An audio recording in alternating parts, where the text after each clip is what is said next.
माळढोक आणि तणमोर म्हणजे ग्रेट इंडियन बस्टर्ड आणि फ्लोरिकन यांच्या संवर्धन प्रकल्पावर BNHSचे प्रोजेक्ट सायंटिस्ट म्हणून कार्यरत आहेत. या व्यतिरिक्त Sujit sir field guide birds and other wild life of GIB sanctuary Maharashtra, life in a grass Nannaj Mardi CTV, threatened birds of Maharashtra अशा काही पुस्तकांचे सहलेखक सुद्धा आहेत. तर सत्र चालू करण्याआधी DNHS बद्दल सगळ्या श्रोत्यांना एक थोडक्यात सांगू इच्छितो. BNHS म्हणजे बॉम्बे नॅशनल हिस्ट्री सोसायटी हे पर्यावरण संवर्धन व संशोधन यावर कार्यरत असणारी 136 वर्षे जुनी संस्था आहे. मुख्य कार्यालय कुलाबा येथे स्थायी आहे, जे तुम्हाला आपल्या स्क्रीनवर आता दिसत आहे. आणि दुसरे आयोजक म्हणजे एनव्हिस याबद्दल बोलायचं झालं तर 1996 मध्ये स्थापित एनव्हिस म्हणजे एन्व्हायरमेंट इन्फॉर्मेशन सिस्टम ही MOEFCC म्हणजेच ministry of environment forest and climate change यांच्या सहयोगाने कार्यरत आहे. या केंद्राचे मुख्य उद्देश पक्ष्यांवरची माहिती सामान्य नागरिक, शास्त्रज्ञ, संशोधक, पॉलिसी प्लॅनर्स, डिसिजन मेकर्स यांच्यापर्यंत पोहोचवणे असून पक्ष्यांच्या विषयाचे त्यांच्या अधिवासाबद्दल माहिती व ती विविध डेटाबेसमध्ये सुरक्षित ठेवणे ही सुद्धा आहे. तसेच पक्ष्यांबद्दल माहितीमध्ये भर घालणे आणि त्यांच्याबद्दल शंकांचे निरसन करणे, त्याशिवाय भूसेरस सारख्या माहितीपत्र तयार करून ती सर्वसामान्यांपर्यंत पोहोचवणे व ग्रीन स्किल डेव्हलपमेंट प्रोग्राम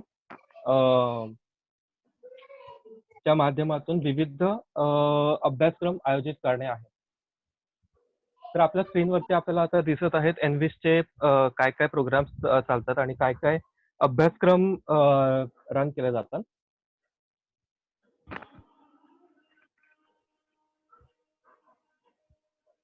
आणि आता आपल्या स्क्रीनवर दिसत आहे ते BNHSचे संवर्धन शिक्षण केंद्र आहे. हे गोरेगावला स्थायिक असून येथे पर्यावरण शिक्षण आणि जनजागृतीचे काम विविध उपक्रमांमधून करण्यात येते. तर आता हे काही उपक्रम असे CEC या कन्झर्वेशन एज्युकेशन सेंटर या ठिकाणी चालवण्यात येतात आणि या उपक्रमाच्या ऍडमिशन्स आता चालू झालेल्या आहेत. तुम्हाला जर ऍडमिशन घ्यायची असेल म्हणजे इच्छुक असाल या विषयांमध्ये तर आमच्या फेसबुक पेज व इंस्टाग्राम पेजला तुम्ही फॉलो करू शकता. तिथे तुम्हाला माहिती मिळेल आणि ईमेल सुद्धा करू शकता. तर आता यापुढे क्षणाचाही विलंब न करता मी आजच्या आपल्या वक्ते सुजित सर यांना सत्र पुढे नेण्यास विनंती करतो. धन्यवाद सुजित सर. धन्यवाद सागर. सर CEC आणि एनव्हिस सेंटरचे मी आभारी आहे. हे एक वेबिनार चांगलं घडवून आणल्याबद्दल. बाकी सर्व जे सभासद आहेत त्यांना ह्या कोविड 2019 आउटब्रेक आणि लॉकडाऊन मध्ये ते सुरक्षित राहतील ही अपेक्षा आहे.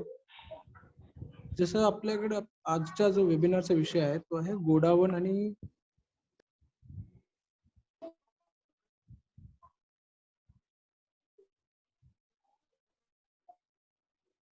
हिंदी भाषा सोपी पडते. त्यामुळे हे जे प्रेझेंटेशन आहे ते हिंदीमध्ये, पण मी देताना तुम्हाला माहिती मराठीमधून देणार. तर काही शब्द असतील ते हिंदीमध्ये असतील, पण तुम्ही समजून घ्या आणि जिथं वाटतं मला तिथं मी तुम्हाला बाकीच्या गोष्टींची अतिरिक्त माहिती देईन. तर आपला आजचा विषय गोडावन आणि खरमोर.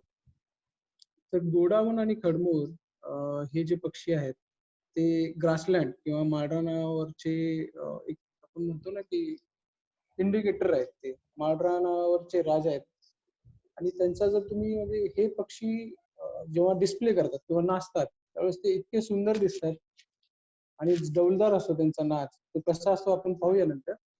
पण त्या नाचासाठी जेव्हा तो पाहतो, जेव्हा जो पाहिल ना तेव्हाच त्याला कळणार की हा पक्षी किती सुंदर आहे. तर ह्या पक्ष्यांबद्दल आपण जाणून घेऊया.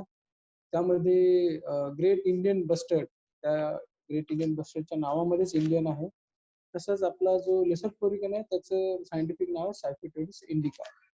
तर ह्या दोन्ही पक्ष्यांच्या नावामध्ये इंडिया आहे.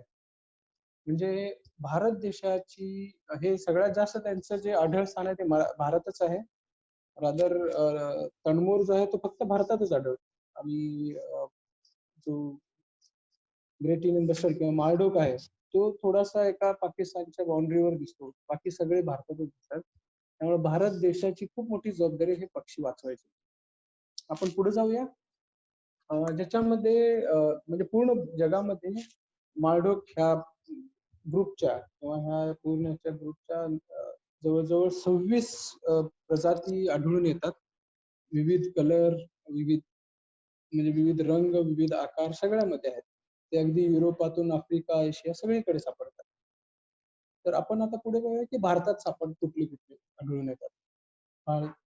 पुढच्या स्लाइडवर आपण जाऊया. तर हे ह्या स्क्रीनवर असलेले 4 प्रजाती आहेत. त्या 4 प्रजाती भारतात आढळतात. पण एक जे आहे त्याला आपण मॅकमिस बस्टर्ड म्हटलं जातं आणि त्याला काही लोकं हर्बराई म्हणायचे अगोदर. तर तो मायग्रेटरी आहे. बाकीचे 3 ज्या प्रजाती आहेत त्या आपल्या रेसिडेंट किंवा स्थानिक आहेत. स्थानिक म्हणजे ते इथेच ब्रीड करतात किंवा त्यांचं जे पुढचं रिप्रोडक्शन आहे ते इथेच होतं. तर ह्या स्क्रीनवर दिसतंय तसं डावीकडे माळढोक आहे, मध्ये तणमोर आहे आणि एकदम उजव्या बाजूला आहे तो बंगालचा तणमोर.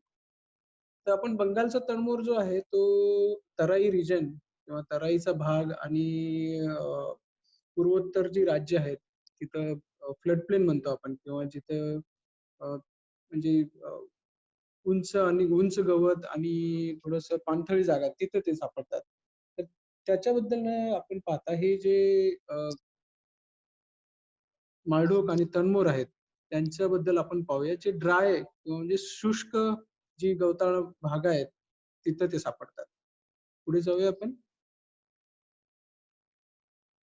आपण आता माळढोक प्रजातीमध्ये काही गोष्टी ज्या आहेत त्या वैशिष्ट्यपूर्ण आहेत. ज्या इतर पक्ष्यांपेक्षा ज्या वेगळ्या आहेत, त्या ती कुठली-कुठली वैशिष्ट्य आहेत ते पाहूया आपण. तर त्यांचे पाय जे असतात, त्या पायाला पुढची 3 बोटं असतात ह्या पक्ष्यांना आणि त्यांचं जे मागचं जे बोट असतं, ते त्यांना नसतं. कारण काय त्यांचे पूर्ण जे काही आयुष्य आहे ते फक्त जमिनीवरच घालवतात. ते कधीही कुणालाही कुठल्याही प्रकारच्या झाडावर बसलेले आढळणार नाहीत. कुठल्याही प्रकारचं त्यांचं म्हणजे पर्चिंग म्हणतात इंग्लिशमध्ये की ते कशालाही पकडू शकत नाहीत. कारण त्यांना ते चौथं मागचं बोट नसतं. त्याची चोच पाहिली तुम्ही तर चोच थोडीशी छोटी पण जाड आहे आणि त्यांच्यामध्ये नर मादीमध्ये अ, बराचसा बराचसा फरक आहे. जो इथं कोरीचा जो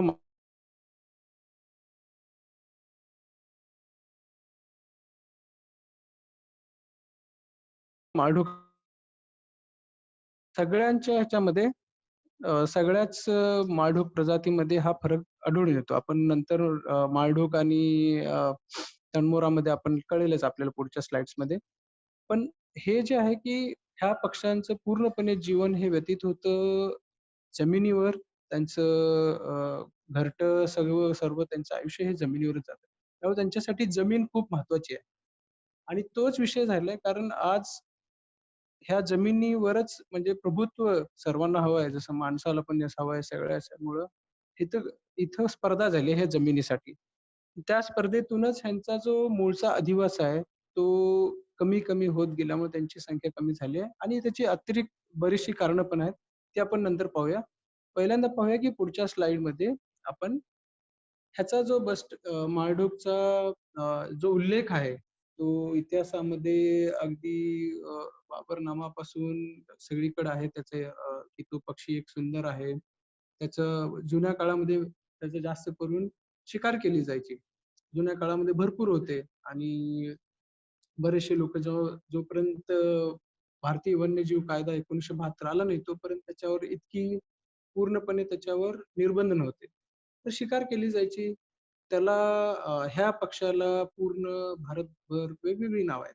जसं राजस्थानमध्ये त्याला गोडाऊन म्हणलं जातं. राजस्थानच्या थार भागामध्ये, थारच्या वाळवंटात आणि राजस्थानच्या इतर भागामध्ये जसं हडोती आहे, हडोतीमध्ये त्याला गुंजनी म्हणायचे, अजमेरमध्ये गुंजन. असं प्रत्येक भागामध्ये वेगवेगळे म्हणायचे.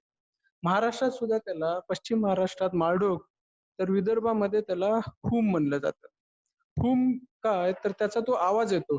तेव्हा तो नाचतो त्यावेळेस त्याला हुम, हुम असा आवाज येतो म्हणून त्याला विदर्भात हुम म्हणलं जातं. तर अशा वेगवेगळ्या नावाचा जो त्याचे जे नाव आहेत त्या पक्षाला दिले गेलेले, त्याच्यावरून लक्षात येतं की आपल्याला हा पक्षी पूर्ण भारतभर म्हणजे जुन्या काळामध्ये आढळून यायचा. पण आज त्याची संख्या कुठे राहिलेली आहे आपण पुढे पाहूया. पण हे जे सांस्कृतिक किंवा साहित्यामध्ये त्यांचा उल्लेख असल्यानं आपल्याला ते त्याचा पूर्ण भारतातला आवाज होता हे आपल्याला माहिती. आता पुढे जातोय आपण त्याच्यामध्ये पाहूया आपण की इथे जे 2 फोटोग्राफ्स दाखवलेले आहेत. तो डावीकडचा माळढोक आहे आणि उजवीकडचा तणमोर आहे. तर याच्यामध्ये काय आहे की माळढोकची संख्या अगदी म्हणजे 100 ते 125च्या दरम्यान राहिलेली आहे. म्हणजे ती संख्याच ती सांगते की एवढा मोठा पक्षी, 1 मीटरचा पक्षी आज नामशेष होतोय. आपल्या डोळ्यादेखत आणि तो हळू-हळू जसा मध्य प्रदेशमधून हळू तो नामशेष झाला. छोट्या-छोट्या भागातून, स्थानिक भागातून नामशेष झाला. तर अशा ह्या ह्याच्यातून नामशेष होतोय तो पक्षी आणि त्याच्यासाठी म्हणून त्याला जाणून घेणं गरजेचं आहे. कारण त्याला वाचवायचं असेल तर त्याला जाणून घेणं खूप तेवढं गरजेचं आहे. त्याच्या त्याचा पूर्वीचा जो अधिवास होता त्याच्यातून 90% भागातून तो नामशेष झालाय. आणि तो फक्त आता काही जसं म्हणजे आपण तिथं नावं दिलीत, की 6 राज्यामध्ये आढळतो. तो 6 राज्य आहेत गुजरात, महाराष्ट्र, आंध्र प्रदेश, कर्नाटक, मध्य प्रदेश आणि राजस्थान. पण आपण पुढच्या स्लाइडमध्ये नंतर पाहूया, की ते त्या राज्यात सापडतात. पण कुठे आणि किती हा तेवढाच महत्त्वाचा मुद्दा आहे. आता जर आपण तणमोरचं पाहिलं, तर तणमोर पण बरोबर त्याच राज्यामध्ये सापडतो. पण त्यांचा जो आढळ आहे तो एक क्षेत्र थोडंसं वेगळं आहे. पूर्वीच्या काळी ते दोन्ही ह्या प्रजाती एकत्र दिसायच्या. पण आज त्यांची संख्या घटल्यामुळं आणि त्यांचा जो एरिया आहे, तो थोडासा एकदम छोट्या-छोट्या भागामध्ये ते आज स्वतः तग धरून आहेत. तर हा जो आहे माळढोक क्रिटिकली एंडेंजर्ड म्हणजे आपण म्हणतो ना, त्यांच्या असणाऱ्या संकटग्रस्त पक्ष्यांची जी सर्वात मोठी जी त्याची जी कॅटेगरी आहे त्याच्यात आहे माळढोक आणि तणमोर आहे तो एंडेंजर्ड कॅटेगरी. आपण जाऊया पुढे. पुढच्या स्लाइडमध्ये आपण पाहूया त्यांचा आढळ. सागर 2-3 स्लाइड्स पुढे जाऊया. हां. सो आता असं आहे की तुमच्या समोर मॅप्स आहेत. त्याच्यामध्ये नकाशे आहेत. त्या नकाशामध्ये त्यांची संख्येचा एक अंदाज दिलेला आहे. कारण कुठलीही आपण देतो, ती संख्या कुठली अशी नसते की बाबा काळ्या दगडावरची रेष की एवढेच राहिलेत आणि असंच राहिलंय आणि एवढेच राहील. हा एक अंदाज आहे. ह्या अंदाजामध्ये थोडाफार फरक होऊ शकतो. पण आता आपण पाहूया की त्यांचं संख्या किती आहे? आपण मागच्या स्लाइडमध्ये पाहिलं की ह्या राज्यामध्ये दिसतोय. पण जर त्यांची संख्या बघितली, तर राजस्थान सोडून इतर भागामध्ये ते अगदी हाताच्या बोटावर मोजण्याइतकेच पक्षी राहिलेले आहेत. इथं पाहू शकता तुम्ही की कर्नाटकामध्ये रोलापाडू म्हणजे आंध्र प्रदेश आणि इथं अगदी 1, 2, 4, 5 जी संख्या इतकी कमी झालेली आहे, की ती संख्या परत वाढू शकेल असं आपण सांगू शकत नाही. इतकी कमी झालेली आहे. तर आपण आता जो काही माळढोकचा जो शेवटचा म्हणतो ना, की जिथं काही प्रयत्न करून आपण वाढवू शकतो, त्यांची संख्या असा तो भाग राहिलेला थारचं वाळवंट. हे झालं माळढोकचं. आता पाहूया आपण तणमोरचं. तणमोरचं पण पाहिलं तर आपण इथं संख्या नाही दिलेली आहे जास्त मी. पण संख्या जी आहे ती सगळ्यात जास्त 2 ठिकाणीच राहिलेली आहे. एक आहे वेलवदार नॅशनल पार्क म्हणतो राष्ट्रीय उद्यान आपण गुजरातमध्ये आणि शोकलिया एरिया जो अजमेर जिल्ह्यामध्ये येतो राजस्थानच्या. ह्या 2 ठिकाणी ते राहिलेले आहेत. बाकीचे जे अशी नावं दिलेली आहेत, ती तर तुम्ही पाहू शकता, की आंध्र प्रदेशमध्ये ह्या ठिकाणी, त्या ठिकाणी असे आहेत. पण आता जी त्यांची तणमूरची संख्या ह्या 2 ठिकाणी जास्त राहिलेली आहे. नेक्स्ट. आता ह्याच्यामध्ये पाहूया, की ह्या दोन्ही पक्षामध्ये आपण त्यांना माळढोक कुळातील म्हणतोय खरं. पण ह्या दोन्ही पक्षामध्ये काही फरक आहे का? किंवा कसा फरक आहे तो? जसं आपण बघितलं इथं, तर माळढोकची जी म्हणजे त्याचा जो आकार आहे, तो 1 मीटरच्या आसपास आहे. 100 ते 120 सेंटीमीटर म्हणतोय आपण नराचं. तर जो तणमोर आहे त्याची 45-46 सेंटीमीटर आहे. म्हणजे अगदी छोटा आहे तो, कोंबडीच्या आकाराचा पक्षी. माळढोक जेव्हा नाचतो तो, तो नाचतो का तर तो मादीला आकर्षित करण्यासाठी तसंच तो दुसऱ्या नराला आपला इलाका स्थापन झाला आहे, हे दाखवण्यासाठी तो नाचतो. तर हा जो नाच करतो, त्यावेळेस तो एक विशिष्ट प्रकारे त्याच्या शरीराची रचना होते. जसं तुम्ही ह्या फोटोमध्ये पाहाल, की त्याची जी शेपूट आहे, ती त्याने पाठीवर टाकली आहे आणि त्याच्या गळाची जी गळपिशवी असते, ती गळपिशवी मध्ये हवा भरतो तो तोंडानी आणि त्या गळपिशवीमध्ये हवा भरल्यानंतर ती हलते अशी आणि तो इकडे-तिकडे असा फिरतो. बऱ्याच जणांनी हा पाहिला असेल किंवा तुम्ही Google केलं, तर त्याच्यामध्ये अ, मला वाटतं काही आवाजाचा इश्यू आहे. आता कदाचित येईल. मी अगदी तोंडासमोर माईक नेऊन बोलतोय. जर तरी नाही आला तर प्लीज कळवा. तर ह्याच्यामध्ये ह्याचं जर पाहिलं आपण, की त्याचा जो नाच आहे तो तसा विशिष्ट प्रकारचा असतो. पण जो तणमोर आहे, तो एका जागी सरळ दिशेमध्ये म्हणजे सरळ ज्याच्यामध्ये जंप घेतो, उडी घेतो. 10 ते 15 फुटापर्यंत उडी असते त्याची.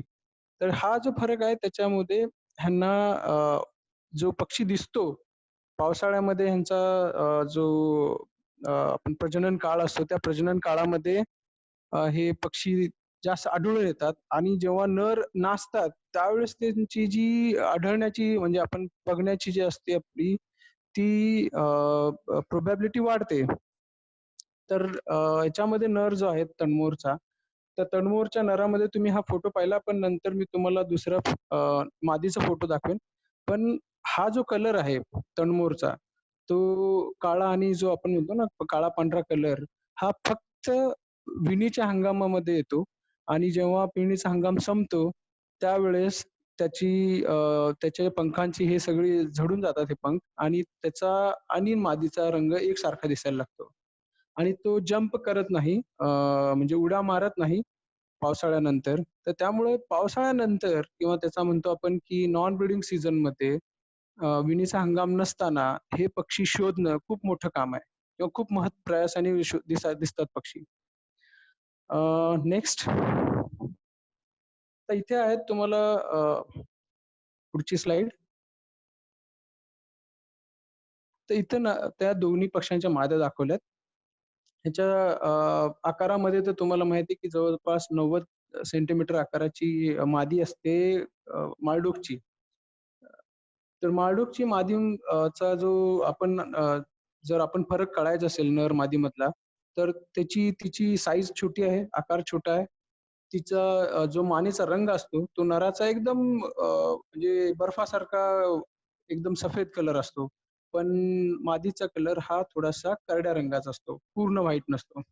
आणि त्याच्या डोक्यावरची जी काळी टोपी आहे, ती काळी टोपीचा जो रंग आहे, तो पूर्णपणे डोळ्यापर्यंत येत नाही मादीचा. तर आणि तिचं जे काही घरटं असतं, ते घरट्यामध्ये ते जमिनीवरच घरटं करतात सगळ्या माळढोक कुळातील पक्षी आणि त्याच्यामध्ये ते एकच अंड घालते. कधीतरी 2 घातलेल्याची नोंद आहे, पण ती एकच घालते. तसं जर तुम्ही पाहिलं असाल, की ही मादी जी आहे तणमोरची, तर तणमोरची मादी जसं सांगितलं, की जेव्हा नर विणीच्या हंगामानंतर त्याचा सगळा रंग जातो आणि तो आणि मादी सारखेच दिसायला लागतात. तिची साईज अर्धा मीटरपर्यंत असते आणि जे आपण म्हणतो घरट्यामध्ये अंडे जे आहेत, ते अंडे तणमोरचे अंडे 3 ते 4 असतात. त्यामुळे त्यांच्या संख्येमध्ये अजूनही म्हणजे जर एखादी मादीनी जर यशस्वीरित्या त्यावेळेसचा जर सीझन गेला विणीचा, तर त्याच्यामध्ये 3 ते 4 पिल्लांची भर पडते. त्यामुळं माळढोकला जास्त धोके आहेत कारण त्याची स्वतःची जी प्रजनन क्षमतेमध्ये एकच अंड देणं, त्याच्यामध्ये फक्त मादीच त्याचा जो पालन-पोषण असते ते पिल्लांचं तीच करते. तर ह्या सगळ्या गोष्टींमुळे त्यांची संख्या जास्त कमी झालेली आहे. पुढची स्लाईड. आता ह्याच्यामध्ये पाहत असाल तर ह्या पक्षामध्ये एक मराठीमध्ये म्हणजे इंग्रजीमध्ये त्याला एक लेक सिस्टम म्हणली जाते. किंवा मराठीमध्ये आपण जर म्हणायचं एक प्रकारचं स्वयंवर असतं. याच्यामध्ये काय होतं, की त्यांच्या ज्या ठराविक प्रजननाच्या ज्या क्षेत्र आहेत, जसं नान्नज आहे सोलापूरमध्ये महाराष्ट्रात, तर ते खूप जुनं माळढोकसाठी असलेलं एक अस्तित्वाचं त्याचं एक स्थान आहे. आता तिथं संख्या कमी झाली आहे, पण तर त्या ठिकाणी काय व्हायचं, की त्यांच्या ज्या आवडत्या जागा आहेत डिस्प्लेच्या, तिथं ते नर यायचे. त्यांची मग जी सगळ्यात चांगली जागा असेल, की जिथून त्यांना सगळ्यात जास्त चांगल्या प्रकारे ते आपला नाच दाखवू शकतील दुसऱ्या मादीला आणि दुसऱ्या नराला. तर अशा ज्या ठराविक जागांसाठी त्यांची जी आहे की प्रतिद्वंद्विता व्हायची त्यांची, की म्हणजे ते एकमेकाला फाईट करून आपला इलाका मजबूत करायचे. तर इथं तुम्ही पाहताय की 2 नर हे जेव्हा असे दिसत असतील, तर आपण ओळखून जायचे की ती त्यांच्या इलाक्यासाठी चाललेली त्यांची धडपड आहे. तर हे आपलं क्षेत्र दाखवण्यासाठीचं हे त्यांचं प्रतिस्पर्धा चालते. नेक्स्ट. आता आपल्याकडं ह्या स्लाइडमध्ये आपण पाहूया, की कधी-कधी काय होतं, की लोकांना माळढोक दिसतात, की बाबा कधी 15, कधी 10 असे जुने रिपोर्ट्स होते. जसं की म्हणजे 1980 सालाच्या 80 ते 90च्या दशकात शोकली अजमेरमध्ये 15 पक्ष्यांचा जो हे आहे, आपण म्हणतो की त्यांचा तो जो पक्ष्यांचा थवा एकत्र दिसायचा भरपूर वेळा किंवा रुलापडूला जो आहे रुलापाडू कर्नाटकमध्ये नाही ॲक्चुअली ते आंध्र प्रदेशमध्ये आहे. चुकून थोडंसं झालेलं आहे ते. तर आंध्र प्रदेशमध्ये खूप सारे गोडाऊन एकत्र माळढोक. तर ह्या माळढोकमध्ये जेव्हा त्यांचा विणीचा हंगाम संपतो, त्यावेळेस नर एकत्र आणि मादी एकत्र असे त्यांचे ते ग्रुप बनवतात. पण तनमोरमध्ये अशा प्रकारचे कुठल्याही थव्यामध्ये दिसत नाहीत ते. तर तनमोर काय की ते नेहमीच असे तुम्हाला एखाद दुसरा जवळपास दिसू शकतात. पण ते कधीही एवढ्या थव्याने दिसत नाहीत. म्हणजे काय की एक आपल्याला हे की जेव्हा आपण म्हणतो की खूप सारे आम्ही तनमोर एकत्र दिसले 20-25 असं कधी होत नाही. पुढची स्लाईड. अ, ह्याच्यामध्ये आपण इकडे नंतर येऊया. पुढच्या स्लाईडला जाऊया. Next slide. तर आता आपण काय करतोय, की थोडंसं आपण पाहूया, की काय नाही त्याच्या अगोदरची स्लाईड. हां. आपल्याला आता हा जो मॅप दिलेला आहे, इथे 1-2 मॅप दिलेले आहेत आणि ह्या गोष्टी थोड्याशा आपण पाहूया, की त्यांना काय गरजेचं आहे. आता काय झालेलं आहे, की आपण जेव्हा पूर्ण भारत देशामध्ये याचं सर्वेक्षण केलं, तणमोरचं. सो ही जी आहे ती स्लाईड तणमोरबद्दल बोलतोय आपण. तेव्हा आपल्याला दिसून आलं, की ह्या-ह्या क्षेत्रामध्ये जसं आपण मागच्या स्लाईडमध्ये पाहिलं, की बाबा ह्या 5 राज्यामध्ये ह्या-ह्या ठिकाणी पक्षी दिसतात. पण एक गोष्ट जी खूप म्हणजे काय म्हणतो आपण त्याला, की प्रॉमिनेंटली आम्हाला दिसून आली, की म्हणजे एक ठळकपणे निदर्शनास आली, की जिथं जसं वेलवदार नॅशनल पार्कचा डाव्या साइडला जो नकाशा आहे, तर तो एक 34 वर्ग किलोमीटरचं क्षेत्र आहे ते. पण ते पूर्णपणे ग्रासलँड म्हणजे माळरान आहे. त्याच्यामध्ये थोडंफार झाडे-झुडपं असू शकतात. तर तिथं 34 आणि थोडासा आजूबाजूचा परिसर म्हणजे एक 100 वर्ग किलोमीटरमध्ये साधारणपणे 100 पक्षी आम्ही पाहिले.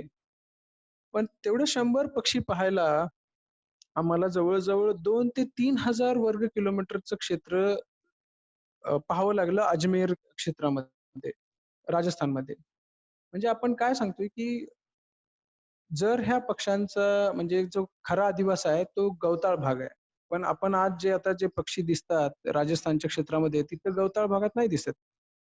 ते दिसतात ते जे त्यांचं आपण म्हणतो ना पारंपरिक पिकं आहेत. मूग, उडद, ज्वारी, बाजरी ह्या पिकांमध्ये सुरुवातीच्या काळात जेव्हा कमी हाईटचं जे असतं पीक, तिथं ते दिसतात पक्षी. पण जर आपल्याला मेहनत घ्यायची असेल किंवा ह्या पक्ष्यांना आपल्याला वाचवायचा कार्यक्रम असेल, संरक्षण असेल किंवा काही करायचं असेल, तर शेतामध्ये आपल्याला वाचवायचं असेल, तर आपली जी मेहनत आहे ती 2,000 ते 3,000 वर्ग किलोमीटरमध्ये करावं लागणार आहे. पण तेच जर आपल्याला एकसंध असा जर माळरानाचं क्षेत्र असेल, जसं वेलवदार सारखं, तर छोट्या क्षेत्रामध्ये जास्त पक्षी राहू शकतात. म्हणजे आपल्याला हे सांगायचंय, की ह्याच्यातून ग्रासलँड किंवा माळरान खूप महत्वाचे आहेत ह्या पक्ष्यासाठी. नेक्स्ट. ह्याच्यामध्ये आपण दिलेली आहे एक छोटीशी ड्रॉइंग काढली आपण, ज्याच्यात आपण पाहतोय की ह्या पक्ष्यांना इथं आपण परत माळढोकबद्दल बोलतोय. माळढोकमध्ये काय आहे, की त्याच्या ज्या छोट्या-छोट्या त्याच्या जीवनातील ज्या गोष्टी आहेत, त्याच्यासाठी त्याला जो मायक्रो हॅबिटॅट म्हणतो, की एक परत मोठ्या अधिवासामध्ये त्यांना छोटे-छोटे अधिवास गरजेचे आहेत. त्यांना पाणी प्यायला एखादं छोटंसं डबकं लागेल. त्यांना ते डस्ट बाथ करतात. म्हणजे मातीमध्ये स्वतःचं अंग घुसळून त्याचे जे काही असतील तर किडे वगैरे ते हे करतात. त्यांना त्यांच्या पिल्लांना किंवा अंडी द्यायला त्यांना एखादी जागा लागते. त्यांना डिस्प्ले करायला, नाचायला एक जागा लागते. तर त्यांच्या ह्या छोट्या-छोट्या क्रिया ज्या आहेत, त्या करण्यासाठी त्यांना वेगवेगळे छोटे-छोटे अधिवास लागतात. पण आता झालं काय, की एवढ्या साऱ्या वर्षामध्ये जेव्हा जसं आपण आपलं जे दख्खनचं पठार आहे महाराष्ट्रातलं, त्या दख्खनच्या पठारावर असं क्षेत्र खूप मोठं होतं. म्हणजे माळरानाचं. पण हळू-हळू तिथं ज्या ह्या काही गोष्टी दाखवलेल्या आहेत, की तिथं रस्ते आले, तिथे शेतीने ट्रॅक्टरने शेती करायला लागलो, इंडस्ट्रीज आल्या, पॉवर लाईन आल्या. आता तर तिथं खूप सारे आपल्याकडे पवनचक्क्या, सौर ऊर्जा इतकं सारं आलं. त्यामध्ये जे हे यांची अंडी जी आहेत ती जमिनीवर उघड्या असतात. तिथं भटक्या कुत्र्यांची संख्या वाढली आहे. कारण लोकांची संख्या वाढल्यामुळं भटक्या कुत्र्यांची पण संख्या वाढली. तर हे कुत्रे काय करतात, त्यांची अंडी, त्यांची पिल्लं ह्यांच्यासाठी खूप मोठा धोका आहे. तर जे क्षेत्र पूर्वी माळरान पूर्णपणे आपण म्हणतो ना, की तिथं मानवी हस्तक्षेप कमी होता. असं क्षेत्र खूप मोठं होतं. पण आज ते एकदम विभागून तुकडे-तुकडे होऊन आज इतकं कमी राहिलेलं आहे, की त्या पक्ष्याला जगण्यासाठी संघर्ष करावा लागतोय आणि त्यामुळं महाराष्ट्रातून आपण 1 किंवा 2 नाही, ह्या माळढोकसाठी खूप सारे म्हणतो ना आपण, की खूप सारी कारणं आहेत. हा महाराष्ट्रातून बऱ्यापैकी हद्दपार झालाय. काही महाराष्ट्रात 1, 2, 3 पक्षी दिसतात कधीतरी. नान्नजमध्ये 1 आणि वरोरा, चंद्रपूरमध्ये 1-2 पक्षी दिसल्याची नोंद आहे 1-2 वर्षामध्ये. पण हा पक्षी हद्दपार झाला कारण त्याच्यासाठी लागणारा अधिवास इतका कमी झाला आणि अधिवास म्हणजे फक्त आपण अधिवास म्हणतो, पण त्याच्यासाठी छोटे-छोटे अधिवास लागतात. तुम्ही जर पाहत असाल तर सगळ्या म्हणजे त्याच्या वेगवेगळ्या ॲक्टिव्हिटीसाठी, त्याच्या क्रियांसाठी त्याला छोटे-छोटे अधिवास लागतात. ते आणि ते पण बिना त्यांना धोके म्हणजे कमीत कमी धोके असणारे असं क्षेत्र हवंय, ते नाही राहिलेलं आहे बऱ्याचशा भागामध्ये. म्हणून आज त्यांची संख्या वाळवंट जे थारचं वाळवंट म्हणतो आपण, तिथं कमी लोकसंख्या आहे. म्हणजे मानवी लोकसंख्या असल्यामुळे तिथं ते तग धरून आहेत. नेक्स्ट. आता आपण पाहूया की त्यांचं प्रजनन जे आहे त्याच्यामध्ये काय-काय होतंय. तर माळढोक चं आपण प्रजनन जर पाहायला गेलं, तर मगाशी म्हणालो तसं त्यांचं ते एक स्वयंवर होतं, ज्याच्यामध्ये नर आणि मादी एकत्र येतात, मिलन होतं. पण ते झाल्यानंतर नराचा कुठल्याही प्रकारे त्याच्यामध्ये आपण म्हणतो ना, त्याची कुठलीही जबाबदारी नाहीये त्यांचं पिलांचं संगोपन करणं किंवा त्यांना मोठं करणं. त्या अंड्यांना आपण म्हणतो ना, की शेकणं असतं. ह्या सगळ्यामध्ये त्याचा कुठल्याही प्रकारचा पॅरेंटल केअर म्हणतो ना आपण, की म्हणजे पालकत्वाचा कुठलाही रोल नसतो. ह्यामुळं काय झालं, की सगळी जबाबदारी येते ती मादीवर.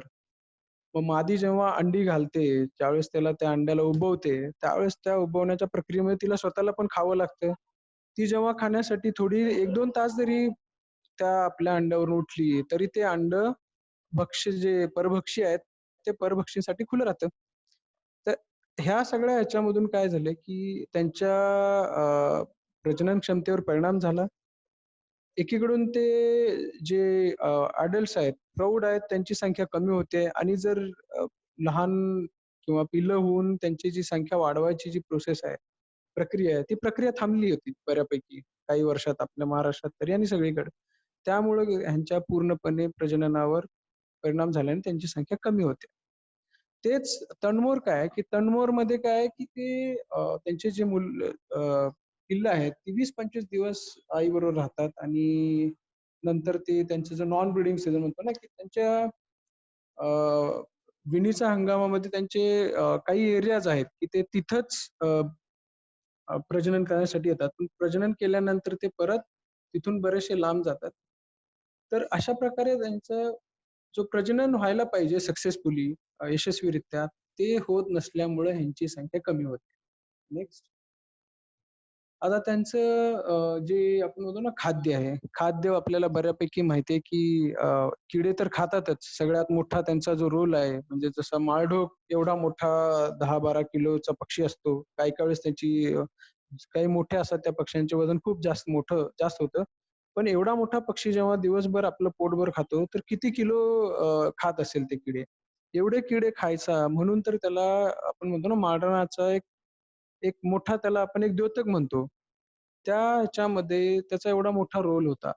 त्यानंतर त्याचं काय आहे, की जेव्हा त्यांच्या पक्ष्यांना पिल्लं होतात, त्या पिल्लांना खायला ते डायरेक्ट दाणे वगैरे खाऊ शकत नाहीत. तर त्यांना आपण एक अ, मऊ प्रकारचे जे किडे असतात तेच ते खाऊ घालू शकतात. त्यामुळं त्यांचं जे जेव्हा विणीचा हंगाम असतो, प्रजनन काळ असतो, त्यावेळेस त्यांना किडे लागतात. पण बाकीच्या वेळेस ते जसं बोरं आहेत किंवा आपण जे काही बाकीचे जे पिकांमधले कुठलेही प्रकारचे छोटे-छोटे म्हणजे आपण बिया म्हणतो, हे सगळं खाऊ शकतात. पण त्यांना पावसाळ्यामध्ये जास्तीत जास्त ते किडे पसंत करतात. बाकी ते नंतर सरडे, सरीसृप आपण म्हणतो, ते सगळं त्यांना जे खाता येईल, त्याला इंग्लिशमध्ये एक शब्द आहे अपॉर्च्युनिस्टिक म्हणजे जे मिळेल ते तो खातो. नेक्स्ट. जसं आपण मगाशी बोललो तसं ह्याच्यामध्ये ह्यांच्या अंड्यांना खूप सारे शत्रू वाढलेत. म्हणजे त्यांची अंड्यांची संख्या कमी, पण शत्रू सारे खूप झाले. जसं आपल्याला आपण म्हणतो फॉक्स जे आहे खोकड. खोकडची संख्या बऱ्यापैकी स्थिर आहे माळरानावर. पण बाकीची संख्या जसं भटक्या कुत्र्यांची संख्या खूप वाढलेली आहे. तर ह्या सगळ्यामुळं त्यांचे जे यशस्वीरित्या जे प्रजोत्पादन व्हायला पाहिजे ते होत नाहीये. नेक्स्ट. आता आपण बघूया की तनमोरमध्ये हा आम्ही शोकलिया जो परिसर आहे अजमेरमध्ये तिथं काम करताना काही गोष्टी जाणवल्या की ते त्यांची जी अंडी आहेत किंवा घरटी आहेत ती जास्त करून शेतामध्ये सापडतात. आता शेतामध्ये जो शेतकरी आहे तो वेगवेगळ्या त्याच्या ज्या शेतासाठी लागणाऱ्या प्रक्रिया करत असणार. पण हा जास्तीत जास्त जो आम्हाला लक्षात आला, की जेव्हा ते पीक काढलं जातं, त्यावेळेस मोठे-मोठे हार्वेस्टर येतात किंवा मोठे-मोठे मशीन्स चालले जातात. तर तिथे जी काही त्या जमिनीवर असणारी घरटी असतील, पिल्लं असतील, तर त्यांच्यासाठी खूप मोठा तो नुकसान आहे. जसं इथं तुम्ही फोटोमध्ये पाहत असाल, तर हे मोराची अंडी आहेत. जर एवढी मोठ्या मशीन्स चालल्या, तर काही वाचणार नाही. पण काही ठिकाणी जसं जी उजवीकडचा जो फोटो आहे त्याच्यामध्ये हाताने कापतात लोक. तर हाताने कापल्या जाणाऱ्या पिकांमध्ये ह्यांचे जगण्याची जी उमेद असते ती जास्त राहते. जि जिथं मशीनवर करण्यापेक्षा. नेक्स्ट. आता आपण पाहूया की wild life institute of India किंवा भारतीय वन्यजीव संस्थांनी ह्याची जी टॅगिंग म्हणतो किंवा असं उपग्रह मागोवाद्वारे काही पक्ष्यांना त्यांनी तो चिप म्हणतात त्याला, पण ॲक्चुअली सॅटेलाईट ट्रान्समीटर बसवलं जातं. तर अ, त्यांचा वापर करून एक अभ्यास केला, की बाबा नेमकी हे पक्षी त्यांच्या प्रजनन काळाचं जो क्षेत्र आहे ते तर माहिती आहे. जसं नान्नजमध्ये त्या पक्ष्याला सॅटेलाईट ट्रान्समीटर लावला, तो त्याच्या नान्नज सोडून साधारणपणे 100-125 किलोमीटर सगळ्या क्षेत्रामध्ये फिरला तो. आणि होतं काय, की ह्याच्यामध्ये आपले जे प्रयत्न आहेत, ते सगळे प्रयत्न त्यांचे जे प्रजनन क्षेत्र जे आहे त्याच्यावर राहतं. आणि जे तिथं जास्तीत जास्त 5-6 महिने राहतात. पण बाकीचा जो वेळ आहे, ते जेव्हा भटकत असतात, तर तिथं त्यांच्यावर जे काही त्यांचे धोके आहेत, संकट आहेत, तर तिथं त्यांना वाचवणं मुश्किल होतं. कारण तिथं तशा प्रकारचा अधिवास जो असतो किंवा तिथं तशी मेकॅनिझम नसते. जशी नान्नजमध्ये वन विभाग आहे, तिथल्या आसपासच्या लोकांना पूर्णपणे त्याचं ज्ञान आहे, हे आहे. तर ह्या गोष्टी काय होते, की जेव्हा तो ते क्षेत्र सोडून जातो, त्यावेळेस त्याला बरेचसे धोके आहेत. तीच गत म्हणजे तणमोरची आहे. तणमोर तर तो जेव्हा डॉक्टर रविशंकरन होते, ते आता हयात नाही आहेत, तर त्यांनी खूप अगोदर काम केलेलं आहे ह्या तणमोर पक्ष्यावर. तर त्यांचं तर म्हणणं होतं, की ते जवळ म्हणजे भारतातल्या पश्चिम भागातून जातात ते ब्रीडिंग करायला प्रजननासाठी आणि परत ते दक्षिणेकडे येतात, असं त्यांचं म्हणणं होतं. तर ते साधारणपणे 300, 400, 500 किलोमीटर सहज जातात. तर एवढं ह्याच्यामध्ये आपल्याला कळतं, की आपले जे प्रयत्न आहेत ते एका ठिकाणी आहेत जिथं त्यांचं प्रजनन होतं. ते तरी आपलं म्हणजे सुरक्षित पाहिजे. बाकीचं तर ठिकाणी करणं शक्य नाही कारण त्याच्या मागे कुठे फिरणार आपण. पण जिथं ते घरटी द्यायला येतात, जिथं त्यांची पिल्लं द्यायला येतात, त्या जागा सुरक्षित करणं खूप गरजेचं आहे. नेक्स्ट. ह्याचं जे काही अधिवास आहे ह्या पक्ष्यांचा, तो अधिवास जर तुम्ही पाहाल डाव्या साइडला आपण पाहत असाल तर जे माळढोकचं क्षेत्र आहे, नान्नज किंवा तो जो भाग होता दख्खनचा, तो सगळा माळरान होता. पण आज तो सर्व पूर्णपणे पश्चिम महाराष्ट्र जो आहे, तो पूर्णपणे चेंज झालेला बदललेला आहे. त्याला खूप कारणं आहेत, की तिथलं लोकवस्ती वाढली आणि मेनली आपल्याकडे काय आहे, की तो जो क्षेत्र आहे ते पूर्णपणे आता नगदी पिकं जसं ऊस आहे, त्या ऊसामध्ये बदललेलं आहे. तीच गत आपल्या थार वाळवंटाची आहे. थार वाळवंट तसं होतं, पण आता ते इंदिरा गांधी नहर कॅनल आली.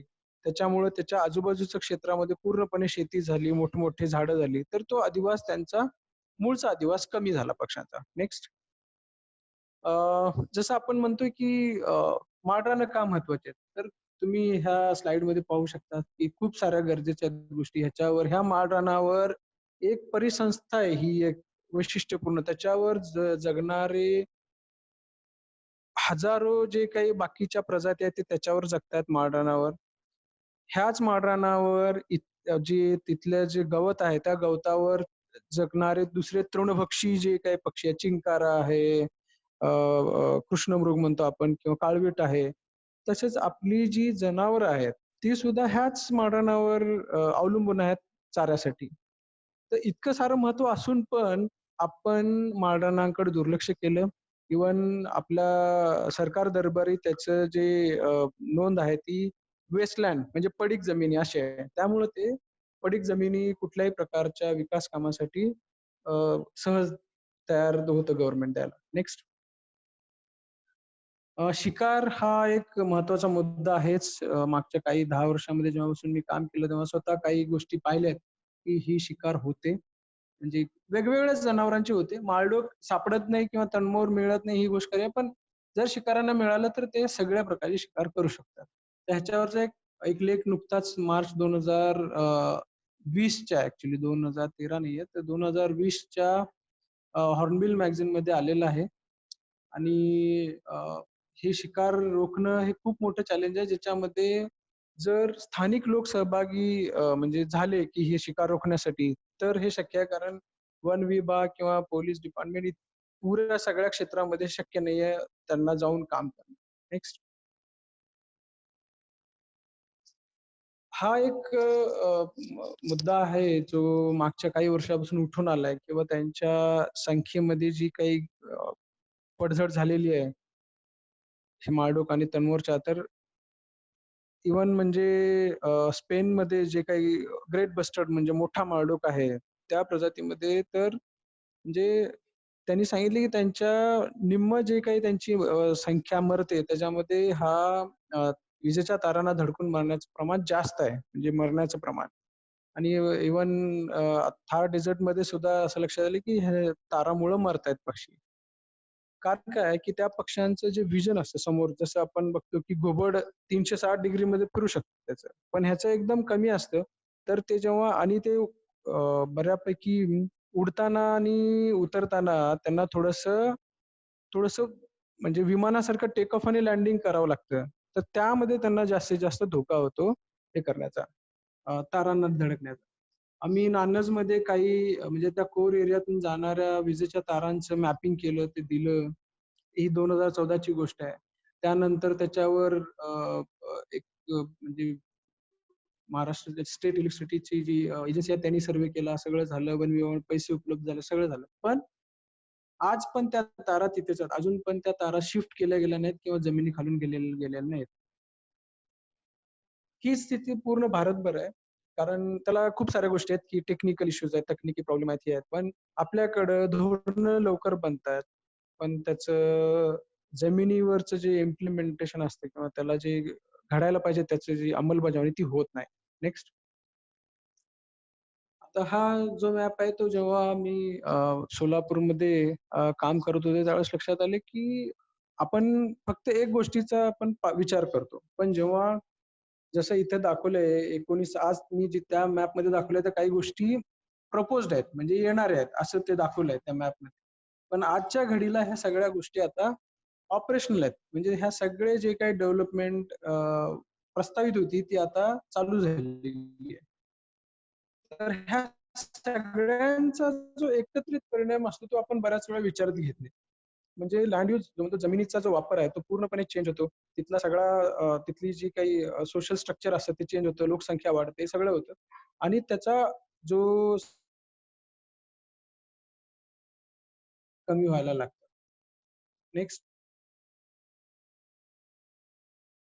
कसं आहे की 1980च्या दशकामध्ये अ, अ, एक मोठं वर्ल्ड बँक जे असते जागतिक बँकेच्या ह्याच्यानी एक मोठं एक म्हणजे एक वन विभागाने जिथं-जिथं पडीक जमीन होत्या, तिथं मोठ्या प्रमाणात झाडी लावायचा करार घेतला. पण त्यामध्ये काय केलं, की ग्लिरिसिडिया, उंदीरमारी किंवा गिरीपुष्प नावाचं एक झाड आहे आपल्याकडे. तर ती झाडं खूप लावली, कारण ती त्यांचं नायट्रोजन फिक्सेशन कॅपॅसिटी चांगली असते आणि ते मोठ्या-मोठ्या म्हणजे त्यांना कमी पाणी लागतं आणि अगदी म्हणजे आपण म्हणतो ना, की दगडी असणाऱ्या क्षेत्रामध्ये सुद्धा ते मूळ धरून राहतात. तर त्यामुळं काय झालंय, की जो त्यांचा मूळचा आदिवासी आहे तो गेला, ह्या पक्ष्यांचा. तोच प्रकार आहे जो अंग्रेजी बाभळ असते, जी विलायती बाभूळ आहे, तिच्यामुळं बराचसा पश्चिम भारतातला प्रदेश पण तसाच झाला. तर काही ठिकाणी हे प्रयत्न चालू आहेत, की हे जसं गंगेवाडी सोलापूरमध्ये बराचसा जी झाडं आहेत ती कापली गेली आणि इथं खेतोलाई म्हणून आहे जैसलमेर, तर तिथं पण ती बाभळ काढण्याचा प्रयत्न झाला आणि त्यामुळं काय झालं, की तिथं पक्षी किंवा जे वन्यजीव आहे माळरानाचं ते परत दिसायला लागले. म्हणजे त्यांच्यासाठी फक्त त्यांना तो सेफ अधिवास गरजेचा आहे. तो दिला की त्यांची संख्या आपोआप वाढेल. नेक्स्ट आता कीटकनाशकं जसं आपण पाहिलं की आज खूप कमी क्षेत्र राहिलेलं आहे माळरानाचं, तर ते पक्षी स्वतः जे आहेत ते तग धरून आहेत काही ज्या पारंपरिक पिकामध्ये. पण तिथं पण खूप सारा कीटकनाशकांचा वापर होतो.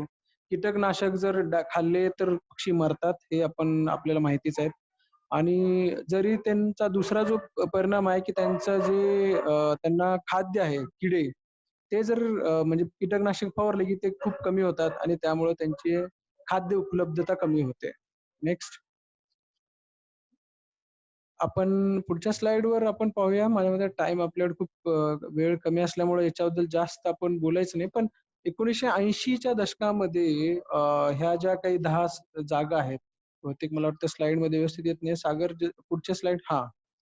तर ह्या सगळ्या जेवढ्या काही जागा आहेत, त्या माळढोकसाठी प्रस्तावित होत्या. त्यातल्या बऱ्याचशा जागा माळढोकसाठी प्रस्तावित केल्यानंतर त्याला जो कोर आणि बफर एरिया असतो, जो म्हणजे ज्या कुठल्याही अभयारण्यासाठी, तो केला गेला नाही वेळच्या वेळी. म्हणून काय झालं, की तिथली लोकसंख्या वाढली आणि लोकांची गावं होती. जशी माळढोक अभयारण्य जे आहे महाराष्ट्राचं, ते सोलापूर आणि अहमदनगर जिल्ह्यामध्ये पसरलं होतं. 2 जिल्ह्यामध्ये 200-300 गावं, त्याच्यामध्ये छोटी शहरं सगळं होतं. एवढं सगळं तर अभयारण्य असू शकत नाही. तर हा जो मुद्दा होता, की त्याचं आपण म्हणजे धोरण आखून त्याचं जे एक्झॅक्टली ते अभयारण्य कसं असावं, ते कुठल्या तुकड्यात असावं, हे वेळेवर न केल्यामुळे काय झालं, की तिथल्या लोकांना अडचणी निर्माण झाल्या. लोकांना अडचणी निर्माण झाल्या आणि लोकांना असं वाटायला लागलं, की हा पक्षी म्हणजे आपल्या विकासामध्ये तो एक अडथळा येतो. असा एक प्रकारचं लोकांमध्ये भावना निर्माण झाली. पक्षी काही प्रॉब्लेम नाहीये कुणाला. पण आपली जी काही धोरणं आहेत, अ, सरकारी धोरणामुळं काय झाले, की ते अभयारण्य अभयारण्याचं क्षेत्र प्रस्तावित फायनल झालं नाही. आणि त्यामुळं लोक विरुद्ध गेले. करेरा जे आहे मध्य प्रदेशमध्ये तिथं तर लोकांनी इतकं मोठ्या प्रचंड प्रमाणात त्याच्या विरुद्ध निदर्शनं केली, सगळं केली आणि त्या अ, अभयारण्याला त्यांनी म्हणजे जे अभयारण्यात ते स्वतः गर्वाने सांगायचे अभयारण्य ते नको म्हणायला लागले. नेक्स्ट. आता काय झालं, की आपण जे बोललो तसंच आहे. नेक्स्ट. अ, तर आता त्याच्यामध्ये काय आहे, की आणखीही हा इश्यू पूर्णपणे सॉल्व्ह झालेला नाहीये.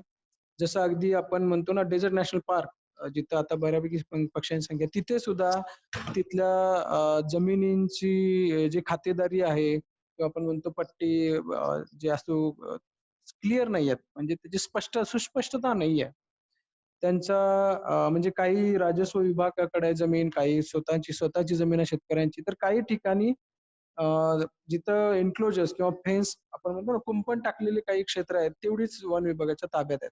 तर ह्या सगळ्यामधून काय आहे, की एक एक प्रकारचं थोडंसं धोरणात्मक जे आपण म्हणतो ना, की धोरणात्मक थोडीशी एक पारदर्शकता हवी आहे, ज्याच्यामध्ये आणि जी वेळेत व्हायला हवी.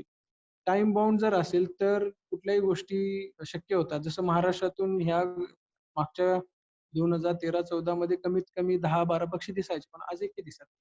कारण स्थानिक लोक जेव्हा विरुद्ध जातात, तर कुठल्याही प्रकारचं वन्यजीव वाचवणं अवघड आहे. नेक्स्ट. तसंच प्रकारचं काही गोष्टी घडल्या राष्ट्रीय मृग उद्यानमध्ये, पण आता बऱ्यापैकी सरकारने तिथे काही गोष्टी केल्यामुळे तो कमी झालेला विरोध. नेक्स्ट. आता आपण पाहूया की पुढचा. सागर. हां.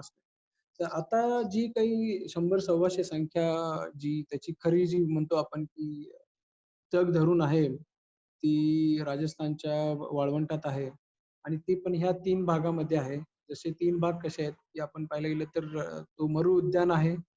जिथं आपण पाहिलं असेल लेफ्टच्या खालचा जो मोठा अंडाकृती आहे, तर तो मरू उद्यान आहे. त्याच्या पण उत्तर भागामध्येच पक्षी तग धरून आहेत. दक्षिणमध्ये कमी झालेत. वरचा जो आहे 10 ते 12 पक्षी जे म्हणतोय आपण तो जो आहे तो पाकिस्तान आणि भारताच्या बाउंडरीवरचा आहे एरिया. म्हणून तो सेफ आहे. उजवीकडचा जो आहे तो पण फायरिंग रेंज आहे. जे इंडियन आर्मीचं जे क्षेत्र आहे, त्यामुळे ते पक्षी तिथे आहेत. तर आता जे 3 क्षेत्र आहेत, तिथं ते त्यांना सुरक्षित अभय असलेलं क्षेत्र आहे. म्हणून ते तग धरून आहेत. तसंच उजव्या बाजूची जी आहे, तर त्या ह्याच्यामध्ये बऱ्यापैकी बिश्नोई समाज म्हणतो आपण, की ज्यांचं जे संरक्षणासाठी वन्यजीव संरक्षणासाठी खूप फेमस आहेत. तर त्यांचं म्हणजे त्यांचं वास्तव्य असलेलं क्षेत्र आहे म्हणून तिथं अजून ती वाईल्डलाईफ तग धरून आहे. तर ह्या प्रकारचं जे जे हे शेवटचे त्यांचे राहिलेले आदिवासी आहेत तिथं खूप मोठ्या प्रमाणात फोकस करून तिथल्या लोकांना सोबत घेऊन सगळ्यांना म्हणजे कुणालाही कुठली अडचण न होता त्यांना सोबत घेऊन हे जर आपण केलं त्याचं संरक्षण तरच हे शक्य आहे. नेक्स्ट. आता काय आहे, की जेव्हा आपण म्हणतो, की आपण जेव्हा संरक्षित क्षेत्राच्या बाहेर काम करताना खूप साऱ्या गोष्टी येतात. खूप साऱ्या गोष्टी. जसं आपण कीटकनाशक फवारलं. आत्ताच तिथं ते आपल्याकडचा जो टोळधाडीचा प्रभाव खूप वाढला होता. तर लोकांनी खूप मोठ्या प्रमाणात टोळधाडी कमी करण्यासाठी कीटकनाशकं फवारली. आपण सगळ्याच गोष्टीला नाही म्हणू शकत नाही. तिथं संरक्षित क्षेत्राच्या बाहेर खूप मोठ्या प्रमाणात गुरेचराई होते. खूप म्हणजे ह्या सगळ्या गोष्टी जेव्हा आपण करतो संरक्षित क्षेत्राच्या बाहेर, तर खूप सारे चॅलेंजेस आहेत. पण बरेचसे लोक अजून पण अ, म्हणजे ह्या ह्याच्यासाठी साथ देतायत. जसं आपण म्हणतो, की बिश्नोई कम्युनिटी त्या भागामध्ये आहे. त्यांचा खूप मोठा रोल आहे वाचवण्यामध्ये किंवा वन विभाग करतंय राष्ट्रीय मृग उद्यानमध्ये. तर जेव्हा त्याच्या बाहेर जेव्हा पक्षी येतो संरक्षित क्षेत्राच्या, तर त्याला जास्त चॅलेंजेस आणि तेवढेच आपल्याला चॅलेंजेस म्हणतो ना आपण त्याला जर आपल्याला डील करायचं असेल, तर तेवढ्याच मोठ्या प्रमाणात विश्वास आणि तेवढ्याच मोठ्या प्रमाणात आपल्याला तेवढे संसाधनं लागणार आहेत. नेक्स्ट. त्याच्यासाठी असं आपण बघतोय की टार्गेट आपण करतोय की काही मुलं आहेत शाळामध्ये, जर तीच भावी पिढी आहे. भावी पिढीला आपण व्यवस्थित आपण ह्या गोष्टीचं शास्त्रीय दृष्टिकोनातून ज्ञान देतोय. ती तर गोष्ट गरजेचीच आहे आणि केलीच पाहिजे. नेक्स्ट. त्याच्यामध्ये परत आपण तनमोरमध्ये काय केलंय, की किसान चौपाल नावाचा प्रोग्राम केला आम्ही अजमेरमध्ये. तर तिथं बऱ्यापैकी लोक आज ही सेंद्रिय शेती किंवा ह्या पक्ष्याला वाचवण्यासाठी बऱ्यापैकी लोक कटिबद्ध आहेत. पण त्यांना जे आहेत, की हे पक्षी 2-3 महिन्यासाठीच येतात. तर बऱ्याच वेळा आपापल्या कामामध्ये लोक असतात, तर त्यांना माहिती नसतं. पण जेव्हा आपण त्या लोकांशी बरोबर संभाषण केलं, ते केलं, तर आज बऱ्यापैकी त्यांचा अ, सकारात्मक दृष्टिकोन आहे आणि अजून म्हणूनही इथं पक्षी वास्तव्य करून आहेत. नेक्स्ट. त्याच्यामध्ये आता जसं आपण इथं पाहतोय की जसं आपण पॉलिसी डॉक्युमेंट आहे किंवा आपल्याकडं पवनचक्की आणि सौर ऊर्जा जे प्रकल्प येतात, तर त्याच्यासाठी एन्व्हायर्नमेंटल इम्पॅक्ट असेसमेंट जो असतो प्रकार, तो प्रकार करताना ह्या 2 प्रकारच्या आहे ना वगळण्यात आलं. कारण भारत देशाला विजेची गरज आहे आणि ते ह्या पर्टिक्युलरली जे आपण म्हणतो ना, की अक्षय ऊर्जा प्रकल्पांना त्या प्रकारचं बढावा देण्यासाठी. पण प्रॉब्लेम काय झाला, की हे जेव्हा यायला लागले आपल्या प्रजनन क्षेत्रामध्ये ह्या पक्ष्यांच्या, तर ते हळू पक्षी तिथले कमी व्हायला लागले.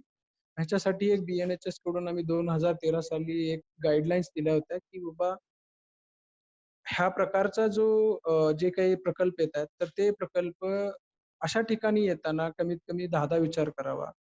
जिथं यांचं वास्तव्य आहे.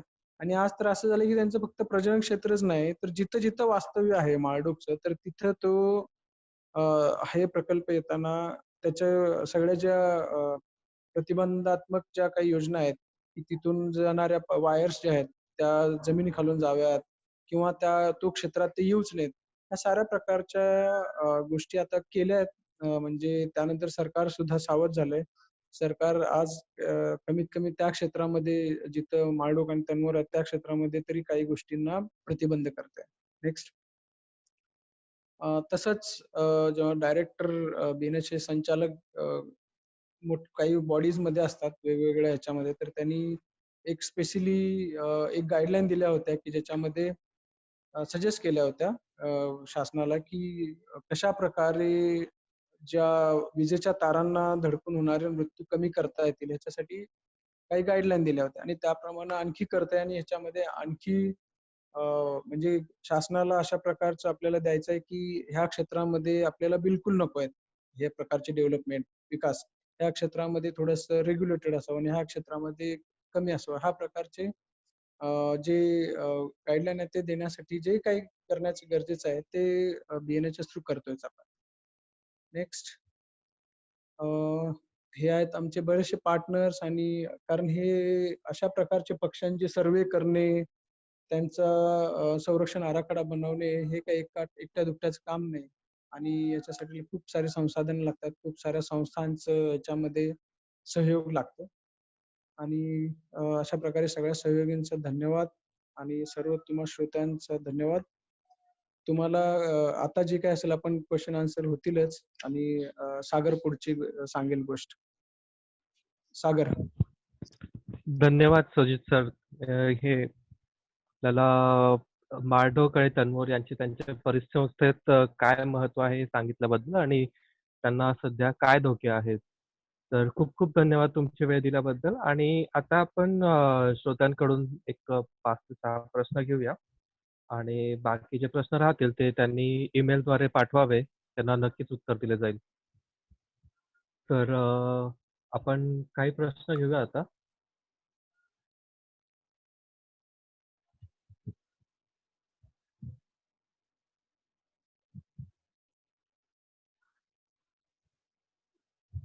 अद्याप काही प्रश्न आलेले नाहीयेत सर. मला वाटतंय सांगावं लागेल की चॅट सेक्शनमध्ये ज्यांना विचारायचा प्रश्न ते चॅट सेक्शनमध्ये विचारू शकतात. म्हणजे ज्यांना प्रश्न असतील त्यांनी कृपया चॅट सेक्शनमध्ये टाइप करावे प्रश्न. किंवा मग ऑडिओ केले की ते खूप सारं म्हणजे हे होऊन जाईल त्याच्याने. तर चॅट सेक्शन मधले काही सिलेक्टेड प्रश्न. हां, 1 मिनिट सर. पहिला प्रश्न आपल्याकडे येतोय, माळढोक कसा वाढेल? त्यांची पॉप्युलेशन कशी वाढेल माझ्या मते? कॅप्टिव्ह ब्रीडिंग की नॅचरल? आपल्याला जसं आपण म्हणतो की नॅचरल कधीही पक्षी हे कॅप्टिव्ह ब्रीडिंग तर खूप शेवटचं टोकाचं जो आपण म्हणतो ना आपण सोल्युशन आहे.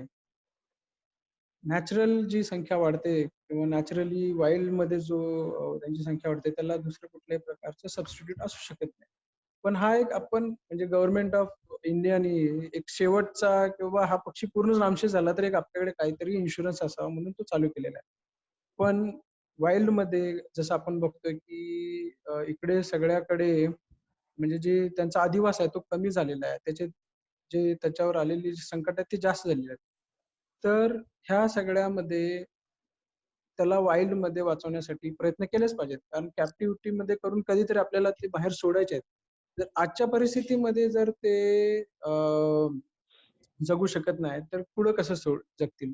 म्हणून आज जे काही त्यांच्यासाठी तो अधिवास आहे, तो अधिवास ह्या थ्रीट्स म्हणजे त्याच्यापासून आलेल्या संकटापासून कसा मुक्त आणि कसा तो सुरक्षित ठेवता येईल ह्याच्यावर परिणाम म्हणजे ह्याच्यावरच कार्य झालं पाहिजे. होय सर. आणि नेक्स्ट. एक प्रश्न असा येतोय, की गवताळ भाग किंवा माळराने म्हणजे नक्की काय?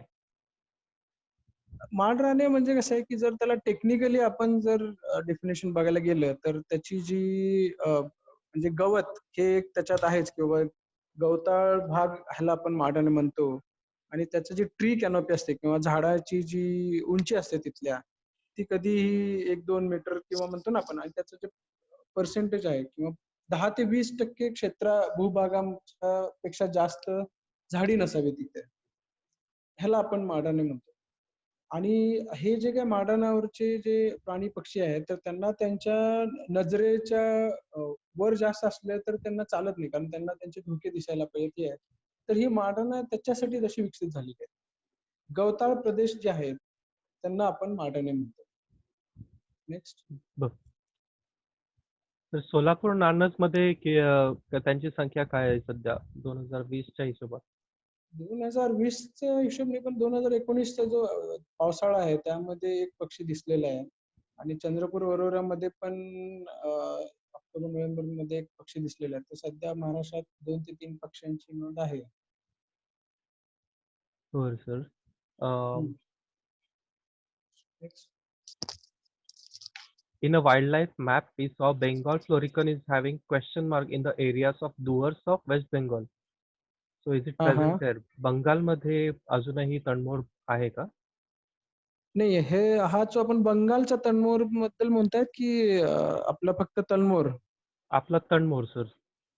नाही सध्या तर बंगालमध्ये म्हणजे असं काही रिपोर्टेड नाहीये मागच्या 2-3 वर्षामध्ये. पण जो काही दिसायचे ते नॉन ब्रीडिंग सीझनमध्ये दिसायचे. पण आता जे काही मागच्या 3 वर्षामध्ये हे जे 6 राज्य आहेत, ती 6 राज्य तिथंच आपण आणि जास्त करून आपण काय करतोय, की त्यांचा जो नॉन ब्रीडिंग सीझनमध्ये ते थोडं इकडे-तिकडे जाऊ शकतात. पण त्यांच्या ब्रीडिंग साइट्स ह्या एवढ्याच 6 राज्यामध्ये आहेत. नेक्स्ट. होय सर. प्रजननाच्या काळात तणमोराचा रंग कशामुळे बदलतो? नाही तसं तुम्ही पाहाल तर जे काही सगळे पक्षी अ, अ, ज्यांचं प्रजनन होताना त्यांचा जो डान्स करतात, कुठलेही असतील ते पक्षी, तर बऱ्यापैकी त्यांचे जे त्यांना मादीला आकर्षित करण्यासाठी त्यांचे जे हार्मोनल चेंजेस होतात. म्हणजे त्याचा एक प्रकारचा शरीरामध्ये संप्रेरक स्त्रवली जातात आणि त्यांची जी शिसं आहेत, ती झडून नवीन येतात. नेक्स्ट. हो. अ,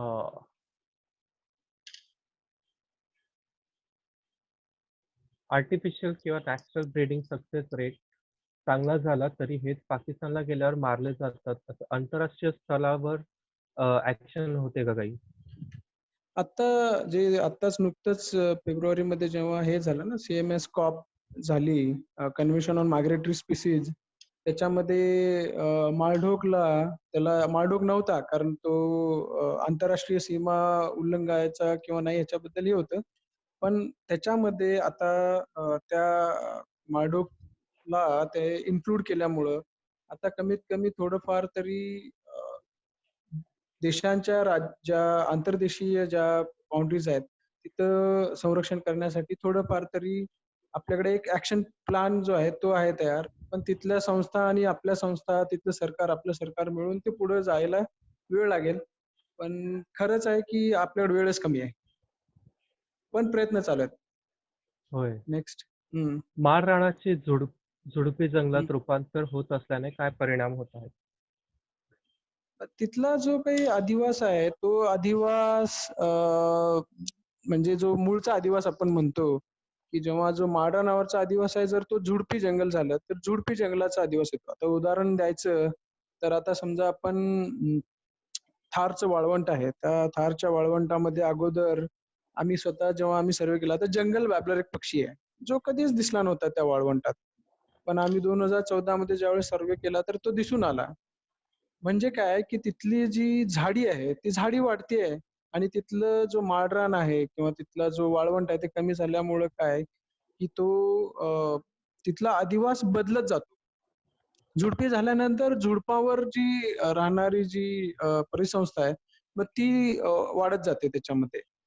आणि असं आहे की हा जो माळरान जो आहे, तो माळरानाचा अधिवास पहिला खूप होता. म्हणजे जुन्या काळात आपण 50-60 वर्षाखाली जी परिस्थिती होती, ती ठीक आहे. म्हणजे अगदी जर तुम्ही बघायला गेलं तर 1820 आणि 1829 मध्ये अहमदनगर जिल्ह्यात एका ब्रिटिश ऑफिसरनी 961 माळढोक मारल्याची नोंद आहे. म्हणजे इतकी जास्त संख्या होती. पण तीच संख्या आता काय झालं, की तिथलं सगळं चेंज झालं. झुडपेच काय आपण जे म्हणतो ना, उसाचं क्षेत्र वाढल्यामुळं सुद्धा तिथली माळरानाची जी काही जैवविविधता आहे, ती आता ती कमी झाली. माळरानाची जैवविविधता आणि दुसऱ्या जे जनरलिस्टिक स्पीसीज असतात ते टेक ओव्हर करतात. नेक्स्ट. होय, धन्यवाद सर. एक शेवटचा प्रश्न दिवसासाठी आपण घेऊया. हं, हं. माळढोक आणि किंवा तळमोर यांच्या स्थलांतर नियमित मार्ग माहीत झाला आहे का? काही असेल तर? जसं आपण मगाशी एक स्लाइड दाखवली त्याच्यामध्ये मार्ग तर आपण सांगू शकत नाही कारण पक्षी कसं आहे की ते आपल्या खाद्याच्या शोधात किंवा याच्यामध्ये फिरतात. पण काही त्याच्यामध्ये आपण म्हणतो ना की ह्या क्षेत्रातून म्हणजे इथून ते 100-150 किलोमीटर जातायत. पण त्या ह्याच्यामध्ये त्यांनी जिथे-जिथे जास्त वेळ घालवला असे 5-6 पॉकेट्स म्हणतो आपण. ते पॉकेट्स नोन आहेत. पण आता असं आहे की त्याचे जे आता जसं सोलापूरच्या आजूबाजूला ते त्याचे जे पॉकेट्स आहेत, पण त्या पॉकेट्समध्ये आता पक्षी एका दुसरे राहिलेले आहेत. तर त्याच्यासाठी नेमकं काय करायचं? ह्याच्यामध्ये बरीचशी अजून म्हणजे आपण जिथं त्याला अभयारण्य दिलेलं आहे, जिथं त्याला प्रजननाचं क्षेत्र असलेले जे एरियाज आहेत, तिथंच आपण फुल प्रोटेक्शन किंवा तिथलेच आपण जे थ्रीट्स आहेत, ते अॅड्रेस केलेले नाहीत. तर जे मध्ये वापरल्या जाणाऱ्या क्षेत्राबद्दल आपण खूप वेळ लागणार त्याला. सर धन्यवाद. खूप खूप धन्यवाद तुमचे वेळ दिल्याबद्दल आणि अमूल्य माहिती दिल्याबद्दल. अ, मग सर्वांचेही आभार. सर्व श्रोत्यांचं, सभासदांचं आणि CEC, BNHS आणि एनव्ही सेंटर सर्वांचाच धन्यवाद. आणि ज्यांना काही याच्या व्यतिरिक्त प्रश्न असतील, तर त्यांनी नक्की ईमेल आयडी आहे किंवा माझा नंबर जरी शेअर केला तरी चालेल. तर ते करू शकतात कॉन्टॅक्ट. होय सर. खूप खूप धन्यवाद. तर हो. आजचं हे सत्र आपण इथे संपवूया आणि पुढील वेबिनारसाठी श्रोत्यांना सांगू इच्छितो की तुम्ही आमच्या BNHSच्या हं, Instagram हं. आणि Facebookच्या पेजला फॉलो करून पुढच्या वेबिनार्सची माहिती मिळवू शकता. तर धन्यवाद आणि good night. Thank you. Okay. Thank good you night. Sir. Thank you.